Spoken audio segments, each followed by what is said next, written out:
అందరికీ వందనాలు తెలియపరుస్తున్నాను. పరిశుద్ధ గ్రంథము నుండి యాకోబు రాసిన పత్రిక మొదటి అధ్యాయం.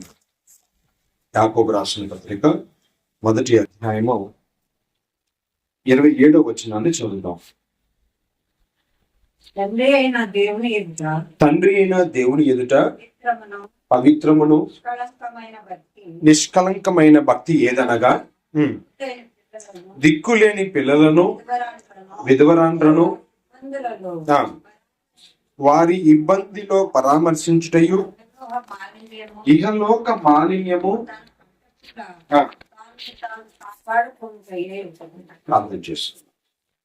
సర్వాధికారి జీవాధిపతి మీ ఘనమైన నామానికి స్తుతులు నాయన, స్తుతురాలు చెల్లిస్తున్నాను ప్రభువా.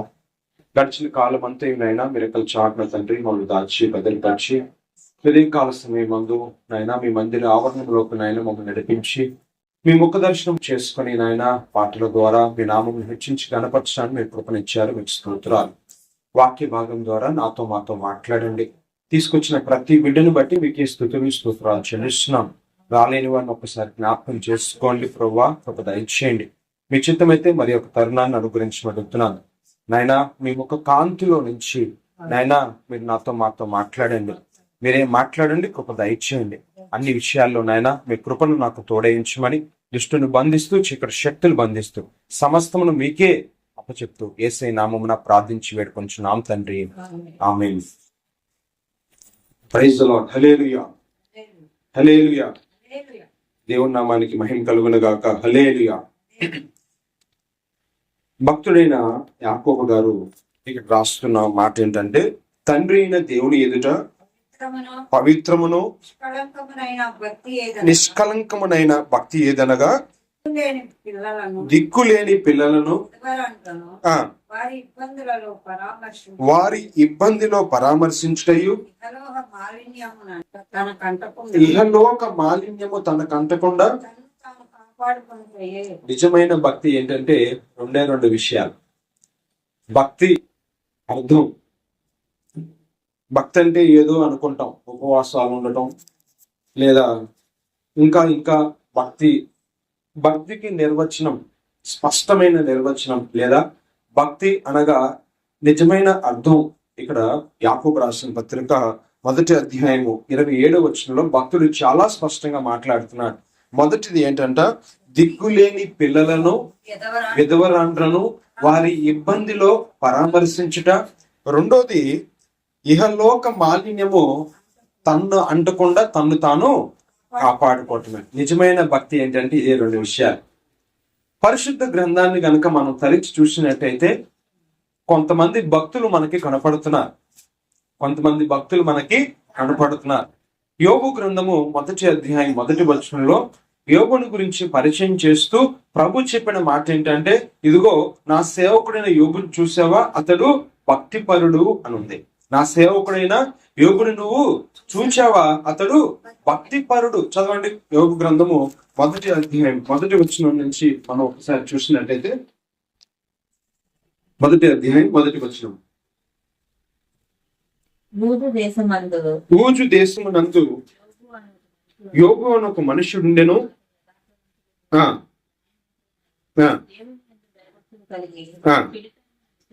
దేవుని యందు భయభక్తులు కలిగిన వాడు. దేవుడు అంటే భయం, భక్తి.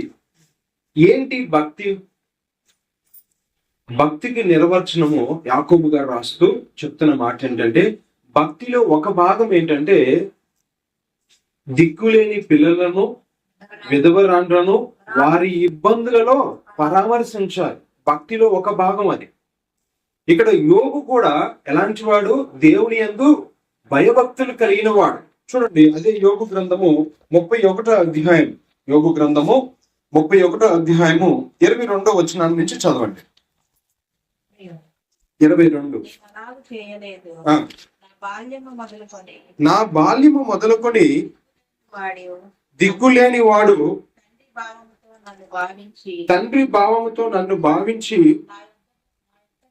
ఆగండి, యోబు ఎలాంటి వాడంటే దిక్కులేని వారిని చేరదీసిన వాడని అర్థం. యోబు ఎలాంటి వాడట? పై వచనాల్లో రాస్తూ వస్తాడు. 15వ వచనం 31వ అధ్యాయము 16వ వచనం నుంచి మనం కనుక గమనించినట్టయితే, బీదలు ఇచ్చించిన దానిని నేను బిగబట్టిన ఎడలను, విధవరాండ్ర కన్నులు క్షీణంప చేసిన ఎడలను, తల్లిదండ్రులు లేని వారిని నా అన్నములో కొంచెమైనను తిననీయక నేను ఒంటరిగా భోజనం చేసిన ఎడలను, ఎవడైనాను వస్త్రహీనుడై చచ్చుట నేను చూడగను, బీదలకు వస్త్రము లేకపోవుట నేను చూడగను, వారి దేహములు వారి దేహములు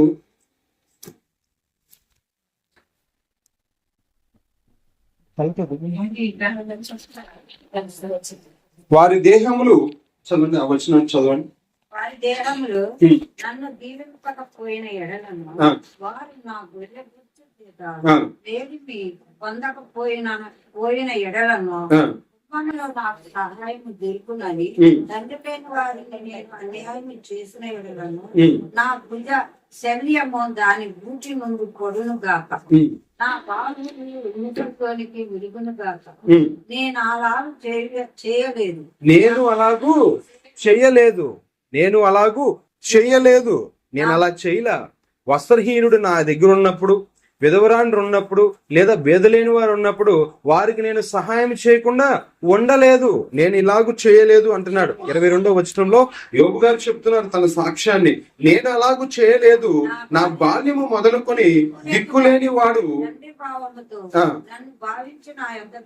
నా యొద్ద పెరుగును అంటే యోబు గారు దిక్కులేని వారిని చేరదీసిన వాడుగా ఉన్నాడు. రెండోది, నా తల్లి గర్భమందు పుట్టిన నాట నుండి దిక్కులేని వారికి మార్గదర్శిని అయితేనే వారిని చేరతీసిన వాడిగా ఉన్నాడు. భక్తిలో ఒక భాగం ఏంటంటే ఆతిథ్యము చేయాలి. అందుకనే యాకోబు గారు, భక్తుడైన యాకోబు గారు రాస్తూ ఇక్కడ చెప్తున్న మాట ఏంటంటే నిజమైన భక్తి తండ్రి అయిన దేవుని ఎదుట పవిత్రమును, నిజమైన భక్తి ఏదనగా దిక్కులేని పిల్లలను, వారి విధవరాండ్రను వారి ఇబ్బందిలో పరామర్శించాలి. ఏం చేయాలట? భక్తి అనగా మనం ఏదేదో అనుకుంటాం. భక్తి అంటే నిజమైన నిర్వచనం, దానికి అర్థం ఏంటంటే ఏం చేయాలట? ఇబ్బందులలో పరామర్శించే వారంగా ఉండాలి. అదే యాకోబు రాసిన పత్రిక 5వ అధ్యాయము 11వ వచనాన్ని చూడండి. 5:11.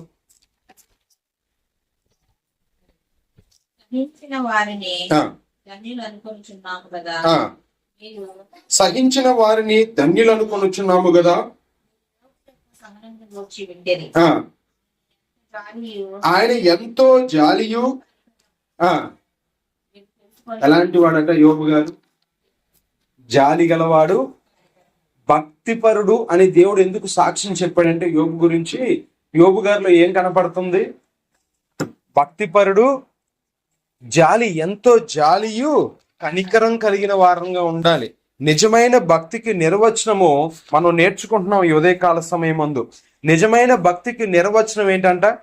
జాలి కలిగిన వారంగా ఉండాలి, కనికరము కలిగిన వారుగా ఉండాలి. అదే భక్తి. నిజమైన భక్తి ఏంటంటే కనికరం చూపించే వారంగా ఉండాలి, జాలి కలిగిన వారంగా ఉండాలి. ఇంకొక వ్యక్తిని కూడా నేను మీ ముందు ఉంచడానికి ఇష్టపడతాను. అపోస్తుల కార్యములు 10వ అధ్యాయం, అపోస్తుల కార్యములు 10వ అధ్యాయము 1వ వచనాన్ని చూడండి.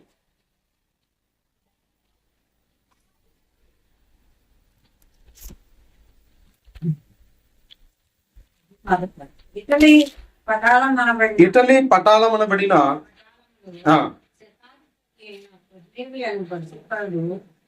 ఎవరితడు? కొర్నేలి అనే భక్తిపరుడు సాక్ష్యం చెప్తున్నాడు. పరిశుద్ధాత్ముడి ద్వారా దేవుడు సాక్ష్యం రాయించాడు. కొర్నేలి ఎలాంటి వాడట? ఎందుకు భక్తిపరుడు అని ఇక్కడ పిలువబడుతున్నాడు? ఎందుకు దేవుడు అతన్ని భక్తిపరుడుగా ఎంచాడంటే కింద రాస్తున్నాడు చూడండి.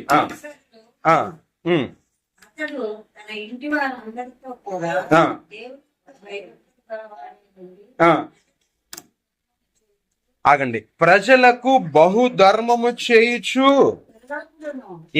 ఏముంది? భక్తిపరుడు. భక్తిలో ఒక భాగము మన జీవితంలో కూడా ప్రభు మనకు నేర్పిస్తున్న విషయం ఏంటంటే, మనం భక్తిపరులై ఉన్నాము అంటే మనలో ఏముండాలి? ధర్మం చేసే గుణం ఉండాలి, కనికరం కలిగిన వారంగా ఉండాలి, జాలి కలిగిన వారంగా ఉండాలి. యోబులో మనం ఏం చూసి నేర్చుకున్నాం? దేవుడు యోబును గురించి భక్తిపరుడని ఎందుకు సాక్ష్యం పలుకుతున్నాడంటే, యోబు అతడు ఎంతో కనికరము కలిగిన వాడును, జాలి కలిగిన వాడు అని వాక్యం చెప్తుంది. భక్తిలో ఒక భాగం ఏంటంటే జాలి కలిగిన వారంగా ఉండాలి. ఎలా ఉండాలి? కనికరం కలిగిన వారంగా ఉండాలి. ప్రజలకు బహు ధర్మం చేసే కొర్నేలి వలె భక్తి పరులు అని మనం చెప్పుకోవటం కాదు. మనలో భక్తి పరులు అని మనం అనుకున్నానంటే, మనలో ఇది రావాలి అంటే మనలో ఏ గుణం ఉండాలి? జాలి, కనికరము, ధర్మం చేసే గుణం ఉండాలి. కొర్నేలి భక్తి పరుడు అని దేవుడు ఇక్కడ తన పరిశుద్ధాత్మ ద్వారా రాయిస్తున్నాడు. ఎందుకు రాయిస్తున్నాడు అంటే, కొర్నేలి ఎలాంటి వాడట? ప్రజలకు బహుధర్మము చేసేవాడు. బహుధర్మం, కొద్ది కాదు, బహుధర్మం అంటే చాలా దానకరుడని మన భాషలో చెప్పుకోవచ్చు. దానాలు చేసే విషయంలో మరి ఎలా ఉండాలి? దాతృత్వం కలిగిన వారంగా ఉండాలి. ఇంకొంతమంది వ్యక్తులను నేను మీ ముందు ఉంచడానికి ఇష్టపడుతున్నాను. ఫిలిప్పీలకు రాసిన పత్రిక 4వ అధ్యాయం, ఫిలిప్పీలకు రాసిన పత్రిక 4వ అధ్యాయము 16వ వచనం చూడండి.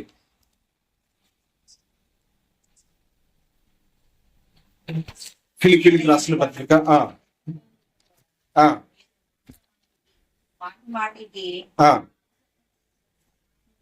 ఏలయనగా తెస్సలోనికలో కూడా మీరు మాటి మాటికి నా అవసరము తీర్చుటకు సహాయం చేశారు. పౌలు గారు చెప్తున్నారు, తెస్సలోనిక సంఘములో ఉన్నప్పుడు, ఇదిగో ఫిలిప్పీలో ఉన్న ప్రజలారా, సంఘంలారా, పరిశుద్ధులారా, మీరు మాటి మాటికి నా అవసరములు తీర్చేవారుగా ఉన్నారు. మీరు మాటి మాటికి నా అవసరము తీర్చుటకు సహాయం చేసి కింద 18వ వచనం చూడండి. నాకు సమస్తమును సమృద్ధిగా కలిగి ఉన్నది. మీరు పంపిన వస్తువులు ఎపఫ్రోదీతు వలన పుచ్చుకొని ఏమీ తక్కువ లేక ఉన్నాను. అవి మనోహరమైన సువాసనయు దేవునికి ప్రీతికరమును ఇష్టమునైనా. మనం చేసే సహాయం ఎలా ఉంటదట? దేవునికి యాగాలంటే అవి. అర్థమవుతుందా? పౌలు గారు చాలా స్పష్టంగా రాస్తున్నారు. మనం ఎదుటి వారికి చేసే సహాయము, ఇబ్బందులలో ఉన్నవారిని పరామర్శించుటయు, మరి అవసరతతో ఉన్నవారిని మనం చేసే సహాయము, అది దేవునికి ఎలా ఉంటదట? అర్పణగా ఉంటది. ఎలా ఉంటది? అర్పణగా ఉంటది. అది ఎలా ఉంటదట? సువాసన, మనోహరమైన సువాసనయు దేవునికి ప్రీతికరమును ఇష్టమునైన యాగమునై ఉన్నది. మీరు మాటి మాటికి నా అవసరాలు తీర్చారు. మీరు పంపిన సహాయము దేవుని దృష్టికి ఎలా ఉందట? అది మనోహరమైన సువాసన. మనం ఎదుటి వారికి సహాయం చేస్తే అది ఎలా ఉంటది? దేవునికి సువాసన. దేవుడు ఆనందిస్తాడు.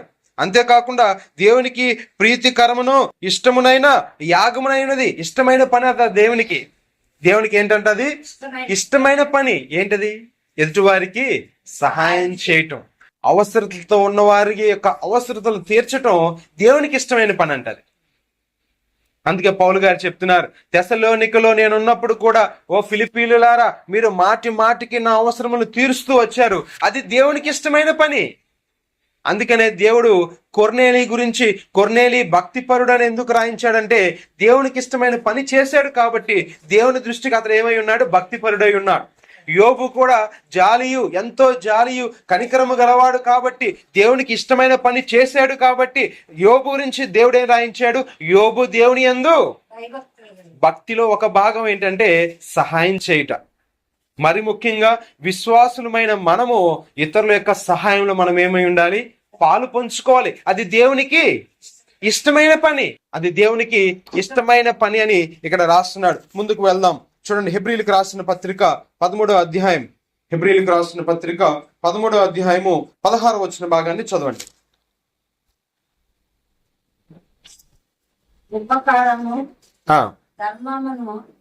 ఉపకారమును ధర్మమును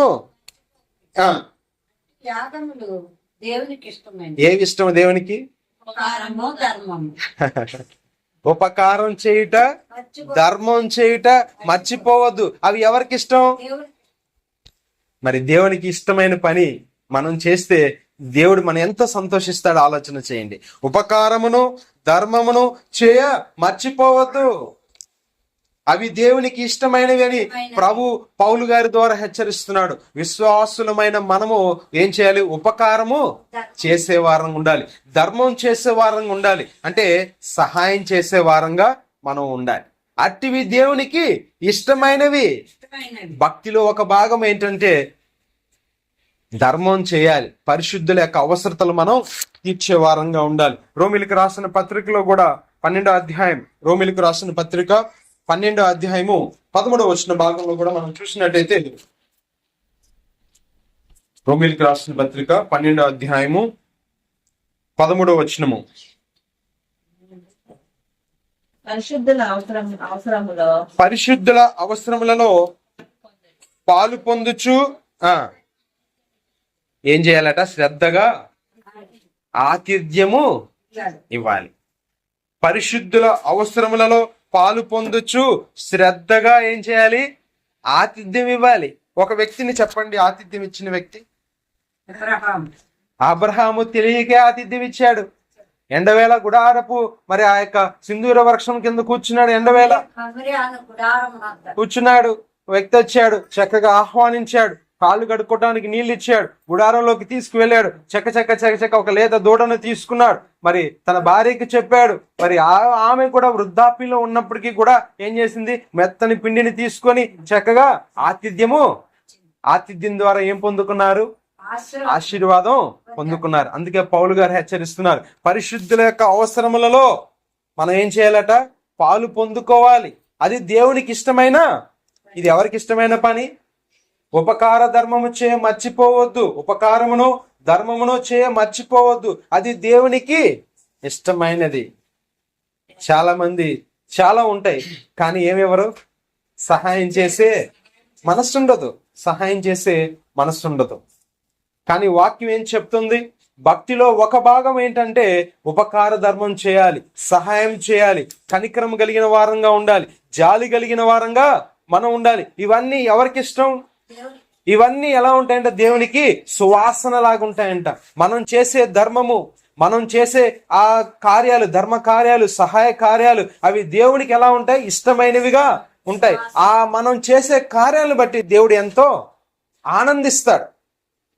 మనం ఇచ్చే కానుకలు బట్టి దేవుడు ఆనందించడు. ఇతరులకు మనం చేసే సహాయంను బట్టి దేవుడు ఆనందిస్తాడు. పౌలు గారు అదే సెలవిస్తున్నారు. మీరు మాటి మాటికి నా అవసరములు తీర్చారు, అది దేవునికి ప్రీతికరమైన సువాసనగా ఉంది, అది దేవునికి ఇష్టంగా ఉంది, ఆయన ఆనందిస్తాడు. ప్రభు గారు ఒక మాట చెప్పాడు, ఎడం వైపు మేకలు ఉన్నాయి, కుడివైపు గొర్రెలు ఉన్నాయి. ఏమన్నాడు? నేను వస్త్రహీనునై వచ్చాను, మేకలతో అంటున్నాడు. ఎడం వైపు ఉన్న వారితో అంటున్నాడు, నేను వస్త్రహీనునై వచ్చినప్పుడు మీరు నాకు, నేను ఆకలి కొంటిని మీరు నాకు, కుడివైపు ఉన్న గొర్రెలతో అంటున్నాడు, మీరు నాకు అన్ని ఇచ్చారంటే వారు అన్నారు, అయ్యా నీకెప్పుడు ఇచ్చాము అంటే, ఒక లేని వాడికి ఇస్తే నాకు ఇచ్చినట్టే. మరి అవసరతలో ఉన్న వారికి ఇస్తే మనం ఇప్పుడు ఎవరికి ఇచ్చినట్టు? దేవునికి ఇచ్చినట్టే. అందుకే జ్ఞాని అయిన సొలొమోను తన యొక్క సామెతల గ్రంథంలో రాస్తూ ఒక మాట అంటాడు. 19వ అధ్యాయము 17వ వచనంలో, సామెతల గ్రంథము 19వ అధ్యాయం 17వ వచనాన్ని చూడండి.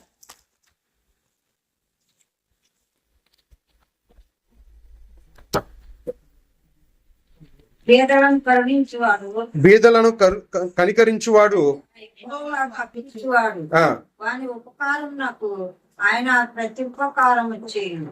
నువ్వు అప్పిస్తే దేవుడు ఏమిస్తాడు మళ్ళీ నీకు? ఎవరికిస్తే? బీదలను కనికరించువాడు యెహోవాకు అప్పిచ్చువాడు, వాని ఉపకారమునకు ప్రత్యుపకారము, ప్రతీకారము కాదు, ప్రత్యుపకారము. ఎవరికిస్తే? ఎవరికిస్తే? బేదలకిస్తే. ఎవరికి ఇచ్చినట్ట? అది దేవునికి ఇష్టమైన పని. అందుకే పౌలు గారు హెచ్చరిస్తున్నారు, ఉపకారమును ధర్మమును చేయ మర్చిపోవద్దు, అది దేవునికి ఇష్టమైన పని, అది దేవునికి ప్రీతికరమైనది, అది సువాసన లాంటిదంట. అందుకనే యాకోబు గారు తన యొక్క పత్రికలో రాస్తూ ఏమన్నాడు? దేవుని దృష్టికి నిజమైన భక్తి ఏంటంట? పవిత్రమును నిష్కలంకమైన భక్తి ఏదనగా, దిక్కులేని పిల్లలను, విధవరాండ్రను వారి ఇబ్బందులలో ఒకటి భక్తిలో ఒక భాగం ఏంటంటే ఇబ్బందులలో ఉన్న వారిని, అక్కరలో ఉన్న వారిని, అవసరంతో ఉన్న వారిని మనం ఏం చేయాలి? పరామర్శించాలి. వారి అవసరంలో మనం కూడా ఏం చేయాలి? పాలు పొందే వారంగా మనకు తోచినదే, మనకి లేని దాన్ని ఇచ్చేమని ప్రభు ఏం చెప్పట్ల. ఎదుటివాని కొరకు పూట పడొద్దు అన్నాడు సామెతల గ్రంథంలోనే. ఎదుటివాని కొరకు పూట పడొద్దు, జామీన్ ఉండొద్దు, నీకు లేనిది తెచ్చిమనట్ల. మనకున్న దాంట్లోనే మనం ఏం చేయాలి? ఇతరులకు ఇవ్వాలి. అదే నిజమైన భక్తి. దేవుని దృష్టికి నిజమైన భక్తి ఏదనగా అవసరతలలో ఉన్నవారు, అక్కరలో ఉన్న వారి యొక్క అక్కర తీర్స్తే ఎవరికి తీర్చినట్టు? దేవునికి తీర్చినట్టు. అందుకనే సామెతల కీర్తనల గ్రంథంలో కూడా దావీదు గారు రాస్తున్నారు. 41వ కీర్తన 1వ వచనాన్ని చూడండి. 41:1